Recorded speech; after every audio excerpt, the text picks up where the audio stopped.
از روی روایت نظامیان عملیات بعد آن شروع شد که گویا گروه‌های مسلح خرابکار خط سرحد افغانستان با تاجیکستان را عبور کردند. در خبر رسمی آمده است که در مشق‌ها و واحدهای نظامی گروه‌های زودعمل ستادهای مشترک پیمان اشتراک کردند.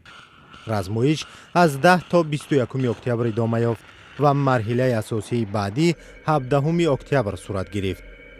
مسئولان درباره سبب‌های در مشق‌ها شرکت نکردن نظامیان کشورهای دیگری عضو سازمان پیمان امنیت دست جمعی از جمله ارمنستان، قرقیزستان یا بلاروس چیزی نمیگویند.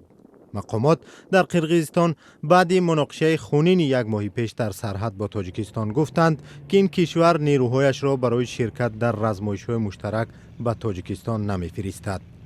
سازمان پیمان امنیت دست جمعی یک تشکیلات نظامی منطقوی بوده سال 2003 با تشبث مسکو تشکیل شده است.